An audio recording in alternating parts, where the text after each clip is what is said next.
दोस्तों, for 1.5 century cricket को अपनी शोहरत और मकबूलियत जमाए रखने के लिए किसी भी तरह के कैपिटलिस्टिक क्रचिस यानी सरमायादाराना बैसाखियों की ज़रूरत ना पड़ी। हालांकि in the mid of 90s ICC दौलतमंदी के सब राजों को पा चुकी थी, मगर तब तक क्रिकेट फ़कत अपने ब्यूटी, कंपटीशन और अट्रैक्शन के बल पर ही ग्रो कर रही थी।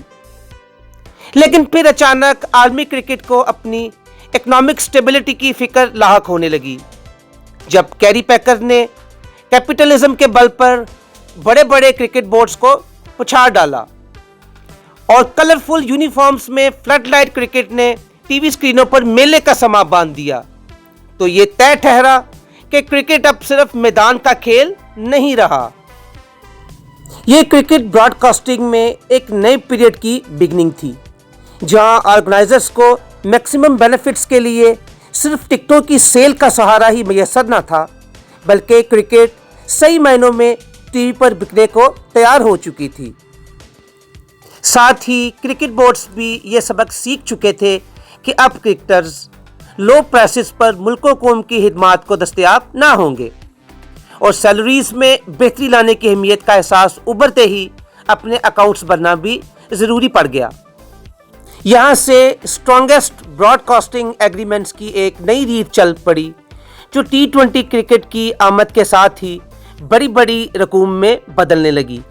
IPL जब 2008 में शुरू हुई तो उसके पहले 10 इयर्स ब्रॉडकास्टिंग राइट्स 1 अरब 5 करोड़ डॉलर में सेल हुए। अब ग्रोथ का अंदाज़ा आप यहाँ से कीजिए कि IPL की हालिया 4 ईयर ब्रॉडकास्टिंग डील 6 अरब 20 करोड़ डॉलर तक जा पहुंची है।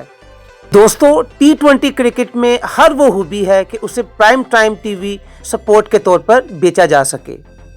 लीग क्रिकेट में हर मैच को एक बेवजह से फेस्टिवल का रंग देने की कोशिश भी इसी जुस्तजू में की जाती है कि ज़रा रौनक जमी रहे, असाब तने रहें और तवज्जो बनी रहे। T20 क्रिकेट ने ICC के यहाँ भी डॉलरों की रेल पेल कर दी और फिर इसी रो में बहते सभी क्रिकेट बोर्ड्स भी अपना अपना बहरा समेट रहे हैं। मगर इस सारे कॉस्मेटिक रेवोल्यूशन में एक बुनियादी नुक्ता अक्सर क्रिकेट बोर्ड्स की बसीरत से ख़त्म हो जाता है कि क्रिकेट की दिलकशी बहरहाल कंपटीशन से ही है। जब मुकाबला जोड़ का नहीं होगा और हकीकी अज़ाइम सिर्फ डॉलर्स होंगे, तो खेल में दिलचस्पी सिर्फ शर्त मानने तक ही महदूद होकर रह जाएगी। PSL की ये पहचान हुआ करती थी कि ये फास्ट बॉलिंग में दुनिया भर की बेहतरीन क्रिकेट लीग कहलाती थी। इस बात का एतराफ़ कई गैर मुल्की क्रिकेटर्स और मुबस्सरीन भी कर चुके हैं। ये वो पहलू था कि IPL जिससे यकसर महरूम थी।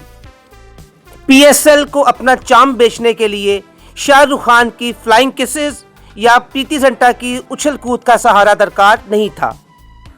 ये बेहतरीन और सख्त जान क्रिकेट की लीग हुआ करती थी। यहाँ विकेटों की चाल कुछ ऐसी हुआ करती थी कि खेल में सनसनी बर्पा करने के लिए छक्कों और चौकों पर थिरथराने की ज़रूरत ही ना पड़ा करती थी। मगर दोस्तों, जूजू ये ब्रांड अपनी जड़ें पकड़ रहा है और कैपिटलिज्म की झलक इसे महमूर किए जा रही है, तू असल क्रिकेट इस सरमायादारी के वज़न तले दबती जा रही है। स्पॉन्सर्स का बोझ इस कदर बढ़ चुका है कि चौकों और छक्कों के रेटिंग मीटर्स भी स्टॉक एक्सचेंज के इंडेक्स की तरह मुतहर्रक रखना बहुत ज़रूरी हो गया है। बड़े बड़े स्कोर्स अगर कभी कभी लगें तो दिलकशी और सनसनी भी बरकरार रहती है, लेकिन अगर हर रोज़ सुबह पिच रन्स उगलने लगेगी तो क्रिकेट भी सरमाए की हवस में दबी दबी सी दिखाई देती रहेगी। दोस्तों, हालिया PSL की घुटन भी यही रही है कि स्पॉन्सर्स का बोझ कैरी करने में ऐसी पिचेस बनाई गई जो कि हर वक्त बॉलर्स के लिए वहशत का सामान बनी हुई हैं।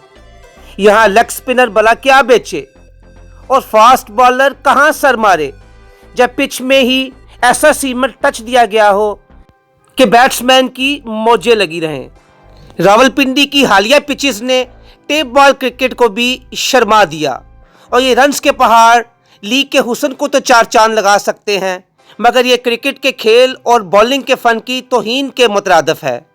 دوستو، پی ایس ایل ایک مضبوط برانڈ ہے اور پاکستان جیسی ڈوبتی اکانومی میں اس کا فروغ خوش آئند ہی نہیں، امید کی ایک کرن بھی ثابت ہو سکتا ہے۔